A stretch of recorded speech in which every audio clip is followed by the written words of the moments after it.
Comrade tutorial family के सभी भाइयों बहनों उनके परिवारों को सादर प्रणाम, नमस्कार, सत श्री अकाल, गुड मॉर्निंग, जय हिंद। मैं आशा करता हूं आप और आपके परिवार सकुशल मंगलमय होंगे। कॉमरेड ट्यूटोरियल में आप सभी का स्वागत है। कॉमरेड ट्यूटोरियल के अपना प्यार इसी तरह बनाए रखिए। अच्छा सुनिए, अभी तक चैनल को सब्सक्राइब नहीं किया है तो चैनल को सब्सक्राइब कर लीजिए और बेल आइकन की घंटी को जरूर प्रेस कीजिएगा ताकि वीडियो के नोटिफिकेशन आपको प्राप्त होते रहें। देखिए दोस्तों, इस वीडियो में हम बात करने वाले हैं ग्राम समाज और ग्राम विकास के सब्जेक्ट से काफ़ी इंपॉर्टेंट क्वेश्चन जो लेखपाल के एग्जाम के पॉइंट ऑफ व्यू से काफ़ी इंपॉर्टेंट साबित होंगे। तो इसलिए दोस्तों वीडियो को शेयर करिएगा अपने दोस्तों के साथ। तो चलिए फटाफट हम क्वेश्चन को डिस्कशन कर लेते हैं। देखिए पहला क्वेश्चन है, राजस्व परिषद की स्थापना कब हुई थी? तो ए ऑप्शन देखिएगा 1830 में, बी ऑप्शन है 1831 में, सी ऑप्शन है 1832 में, डी ऑप्शन है 1833 में। तो आपको कौन सा ऑप्शन नंबर देके जाएगा? तो ऑप्शन नंबर ए पूरा नंबर देके जाएगा, एक नंबर। तो ये देखिए 1830 में स्थापना हुई थी। तो अब इसका राजस्व परिषद की स्थापना क्यों किया गया था, उद्देश्य क्या था? तो ये देखिए दोस्तों, कृषि और राजस्व संबंधी जो विवादों को निपटाने का कार्य करती थी। ठीक है, यह सर्वोच्च संस्था है जो कृषि और राजस्व संबंधी विवादों को निपटाती है। और देखिएगा इसका क्या नाम रखा गया, मतलब कि कहाँ पे इसकी सुनवाई होती है। तो जो नाम रखा गया है वह राजस्व न्यायालय है। और देखिए कहाँ पे है, तो यह इलाहाबाद में है। कहाँ पे है? इलाहाबाद में। जिसका नाम क्या नाम रखा गया है नया? तो प्रयागराज। ठीक है, इलाहाबाद। आई होप को यह क्वेश्चन आपको समझ में आया। ठीक है, अगला प्रश्न देख लेते हैं। चकबंदी प्रक्रिया में ग्राम के कितने तरफ परिपथ का निर्माण किया जाता है? तो देखिएगा ए ऑप्शन है एक तरफ, बी ऑप्शन है दोनों तरफ, सी ऑप्शन है तीन तरफ, डी ऑप्शन है चारों तरफ। तो ध्यान दीजिएगा, चकबंदी चकबंदी मतलब समझिएगा, चक किसका होता है? तो भूमि के मालिक का होता है। अब उसमें देखिएगा चकबंदी में निर्माण कार्य, परिपथ का निर्माण कार्य किया जाता है। तो अब देखिएगा चक रोड होता है ना, चक रोड बनता है। तो चक रोड का नाम कैसे पड़ा? तो चक मतलब समझिएगा, चक मतलब कि भूमि का मालिक है, जो किसी भी भूमि का मालिक है, उसके भूमि में जो रोड बना वही चक रोड है। ठीक है, तो अब देखिए निर्माण किया जाता है तो एक तरफ किया जाता है कि दो तरफ किया जाता है कि तीनों तरफ कि चार तरफ? तो ध्यान दीजिएगा चारों तरफ किया जाता है। तो इसलिए D option is right answer हो जाएगा। ठीक है, अगला प्रश्न देख लेते हैं। ग्राम प्रधानों और सदस्यों के निर्वाचन से संबंधित याचिकाओं की सुनवाई कौन करता है? तो ध्यान दीजिएगा ए ऑप्शन डीएम, जिसे जिलाधिकारी कहते हैं, बी ऑप्शन है देखिएगा उप जिलाधिकारी, सी ऑप्शन है अपर जिलाधिकारी, डी ऑप्शन है उच्च न्यायालय। तो कौन सा ऑप्शन राइट हो जाएगा? तो option number B is right answer. Computer महोदय बी ऑप्शन को लॉक किया जाए, तो B option is right answer. ठीक है, अगला प्रश्न है, प्रथम पड़ताल कितनी तारीख को प्रारंभ होती है? तो ध्यान दीजिए काफ़ी इंपॉर्टेंट क्वेश्चन है दोस्तों, यहाँ से कई भी इंपॉर्टेंट क्वेश्चन बनेंगे। तो देख लेते हैं कौन कौन से क्वेश्चन बनेंगे यहाँ से। तो पहला ऑप्शन देखिएगा 10 अगस्त से, बी ऑप्शन है देखिए 1 जनवरी से, सी ऑप्शन है 1 मई से, और डी ऑप्शन इनमें से कोई नहीं। तो ध्यान दीजिएगा दोस्तों, 10 अगस्त से देखिएगा, अगर से 10 अगस्त की बात करते हैं तो देखिएगा 10 अगस्त में क्या होता है? तो खरीफ की फसल देखिएगा, खरीफ की फसल पड़ताल की जाती है। ठीक है, देखिएगा खरीफ की फसल। ठीक है, 10 अगस्त से। उसके बाद देखिएगा दोस्तों बी ऑप्शन है 1 जनवरी। तो 1 जनवरी से किसकी पड़ताल की जाती है, किस फसल की? तो रबी की फसल। अब रबी की फसल की बुआई कब होती है? तो नवंबर दिसंबर में। ठीक है, नवंबर दिसंबर में। इतना समझ में आया दोस्तों? तो आगे देखते हैं, सी ऑप्शन है क्या कि सी ऑप्शन है 1 मई। ठीक है, 1 मई किस फसल की पड़ताल होती है? तो जायद फसल की। तो देखिएगा जायद फसल। अब बात करते हैं जायद की फसल कब बोई जाती है, कब उगाई जाती है? तो यह उगाई जाती है मार्च अप्रैल में। ठीक है, आई होप कि आपको इतना समझ में आया। तो कौन सा ऑप्शन राइट हो जाएगा? तो option number A is right answer हो जाएगा। ध्यान दीजिएगा, option number A is right answer 10 अगस्त को। ठीक है, तो प्रथम पड़ताल कितनी तारीख को प्रारंभ होती है? तो 10 अगस्त से। ठीक है, अगला प्रश्न देख लेते हैं। सभी गांव में सरकार के प्रतिनिधि के रूप में लेखपाल नियुक्त किया गया। तो ध्यान दीजिएगा काफ़ी इंपॉर्टेंट क्वेश्चन है। तो सभी गांव में सरकार का प्रतिनिधि मतलब कि गवर्नमेंट का रिप्रेजेंटेटिव जो लेखपाल के रूप में नियुक्त किया गया, तो किस सन में नियुक्त किया गया? तो फर्स्ट ऑप्शन देखिएगा 1918 में, फिर बी ऑप्शन है 1919 में, सी ऑप्शन है 1920 में, और डी ऑप्शन है 1921 में। तो ध्यान दीजिएगा काफ़ी इंपॉर्टेंट क्वेश्चन है। A option is right answer हो जाएगा 1918 में। ठीक है, 1918 ईस्वी में नियुक्त किया गया। अगला प्रश्न है, वार्षिक रजिस्ट्रार जो धारा 33 में वर्णित है किसके नाम से जाना जाता है? तो ए ऑप्शन है खसरा, बी ऑप्शन है खतौनी, सी ऑप्शन है नक्शा, डी ऑप्शन है इनमें से कोई नहीं। तो ध्यान दीजिएगा दोस्तों, काफ़ी इंपॉर्टेंट क्वेश्चन है। शब्द पे गौर करिएगा कि वार्षिक रजिस्ट्रार जो धारा 33 में वर्णित है तो क्या है, किसके नाम से जाना जाता है, तो वह जाना जाता है खसरा के नाम से, जो वर्ष के अंत में कानूनगो के पास जमा कर दिया जाता है। ठीक है, तो इसलिए A option is right answer हो जाएगा। ठीक है, अगला प्रश्न देख लेते हैं। सजरा, देखिएगा सजरा शब्द पे देखिएगा, गौर कीजिएगा, शब्द है सजरा, के नाम से जाना जाता है तो क्या जाना जाता है, ए ऑप्शन देखिएगा खसरा, बी ऑप्शन है खतौनी, सी ऑप्शन है नक्शा, डी ऑप्शन है इनमें से कोई नहीं। तो कंप्यूटर महोदय सी ऑप्शन को लॉक किया जाए, C option is right answer हो जाएगा क्या, नक्शा। तो सजरा को किस नाम से जाना जाता है, तो नक्शा के नाम से जाना जाता है। अगला प्रश्न है आरसी प्रपत्र 4 का संबंध किससे है, तो ध्यान दीजिएगा, काफी इंपॉर्टेंट क्वेश्चन है।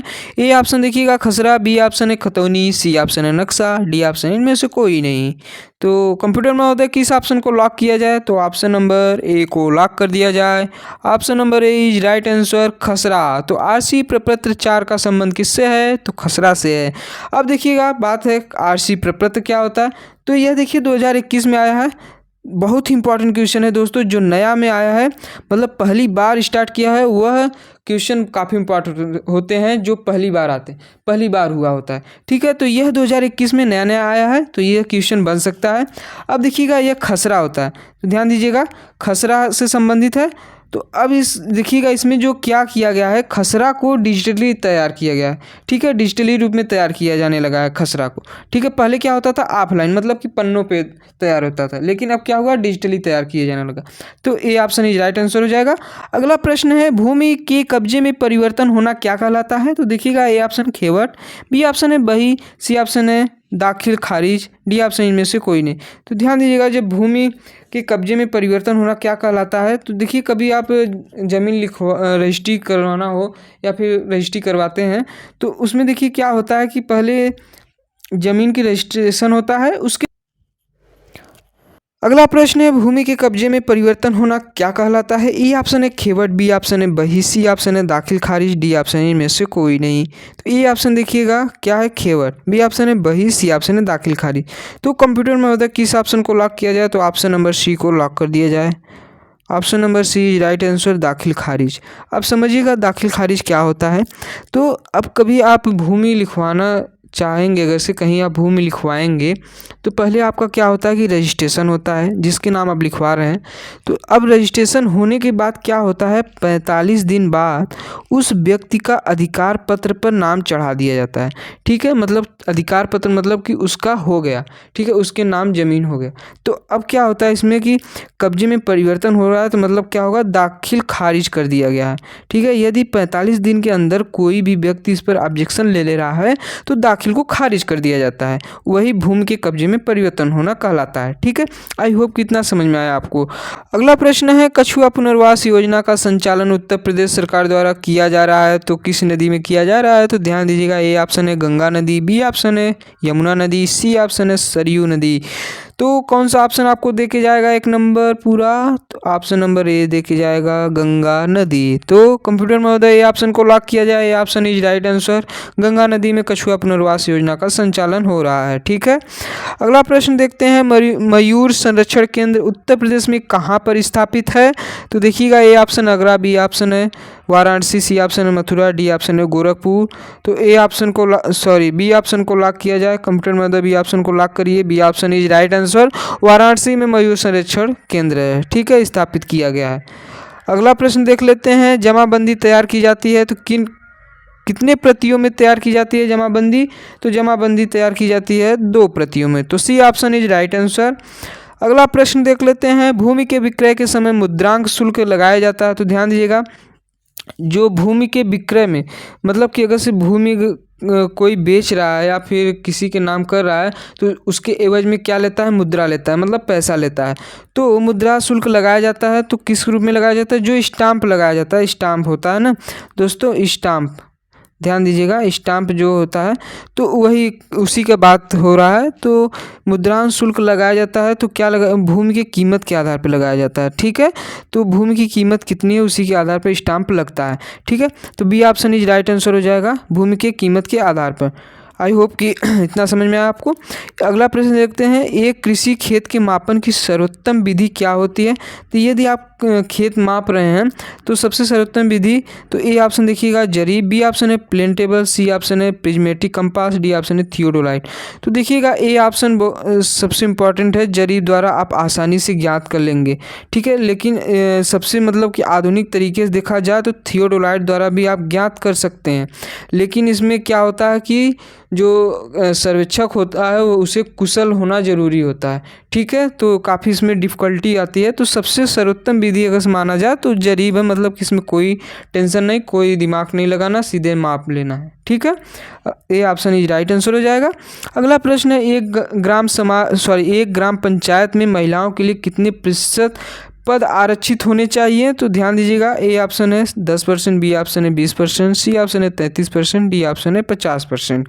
तो किस ऑप्शन को जाएगा, तो ऑप्शन नंबर सी को जाएगा। Option number C is right answer. 33% महिलाओं को जो पद हो आरक्षित होने चाहिए, ठीक है। अगला प्रश्न है, तहसील स्तर पर सरकारी निकायों को क्या कहा जाता है। तो देखिएगा, ध्यान दीजिएगा, काफ़ी इंपॉर्टेंट क्वेश्चन है। ए ऑप्शन देखिएगा पंचायत समिति, बी ऑप्शन है ग्राम सभा। अगला प्रश्न है, तहसील स्तर पर सरकारी निकायों को क्या कहा जाता है। तो ध्यान दीजिएगा, तहसील स्तर पर पूछ रहा है और सरकारी निकाय, सरकारी सिस्टम। तो ध्यान दीजिएगा, ए ऑप्शन है पंचायत समिति, बी ऑप्शन है ग्राम सभा, सी ऑप्शन है ग्राम पंचायत, डी ऑप्शन है नगर पालिका, ठीक है। नगर पालिका लिखा है, नगर पालिका होगा, देखिए यहाँ पे नगर पालिका, ठीक है। तो A option is right answer हो जाएगा। क्या कहा जाता है, पंचायत समिति, ठीक है। A option is right answer. अगला प्रश्न देख लेते हैं, निम्न में से किस नदी के तट पर, देखिएगा ध्यान दीजिएगा, सॉरी यहाँ पे देखिएगा तट होगा, निम्न में से किस नदी के तट पर गोरखपुर स्थित है। तो ए देखिएगा घाघरा, बी ऑप्शन है गंडक, सी ऑप्शन है राप्ती, डी ऑप्शन सरयू। देखिएगा दोस्तों, गोरखपुर है जो वह है सरयू नदी से काफ़ी फेमस है, लेकिन स्थित कहाँ है, राप्ती, ठीक है। तो राप्ती नदी के पर गोरखपुर स्थित है। तो सी ऑप्शन ही राइट आंसर हो जाएगा, भूल कर भी सरयू को टिक करिएगा। अगला प्रश्न है, निम्न में से सबसे लंबी नहर है। तो ए ऑप्शन देखिएगा पूर्वी यमुना नहर, बी ऑप्शन है शारदा नहर, सी ऑप्शन है निचली गंगा नहर, डी ऑप्शन है ऊपरी गंगा नहर। तो किस ऑप्शन को जाएगा, तो ऑप्शन नंबर सी लेके जाएगा और दे के जाएगा आपको पूरा 1 नंबर, निचली गंगा नहर जो है सबसे लंबी नहर है, ठीक है। अगला प्रश्न है, जरीब का आविष्कार किस देश में हुआ था। तो ध्यान दीजिएगा, यह भारत में नहीं हुआ था। आप सोच रहे होंगे ये ऑप्शन है भारत में, नहीं नहीं नहीं, ये ऑप्शन नहीं, बिल्कुल गलत है। जरीब का आविष्कार जो हुआ था वह ब्रिटिश में हुआ था, ठीक है। तो बी ऑप्शन राइट है, बी ऑप्शन आपको देके जाएगा पूरा 1 नंबर। अगला प्रश्न है, देख लेते हैं, देखिएगा कट्टा किस काल की लंबाई की मापक है। तो ध्यान दीजिएगा, यह इतिहास में चले गए हैं। तो ए ऑप्शन है वैदिक काल, बी ऑप्शन है मुगल काल, सी ऑप्शन है सल्तनत काल, डी ऑप्शन है उपयुक्त सभी। तो उपयुक्त सभी नहीं होगा भाई, उपयुक्त सभी नहीं होगा। तो किस काल का है, तो कट्टा जो है वैदिक काल का है, ठीक है। A option is right answer हो जाएगा। आई होप कि यह वीडियो आपके लिए काफ़ी हेल्पफुल साबित होगा। वीडियो पसंद आया तो लाइक करिएगा और शेयर ज़रूर कीजिएगा अपने दोस्तों के साथ, और कमेंट बॉक्स में कमेंट करके बताइएगा कि वीडियो आपको कैसा लगा। चलिए, बड़ों का सम्मान करिए, छोटों को प्यार दीजिए, अपना व्यक्तित्व इस प्रकार विकसित करिए कि महिलाएं आपके साथ सुरक्षित महसूस करें। मिलेंगे नेक्स्ट वीडियो में। जय हिंद।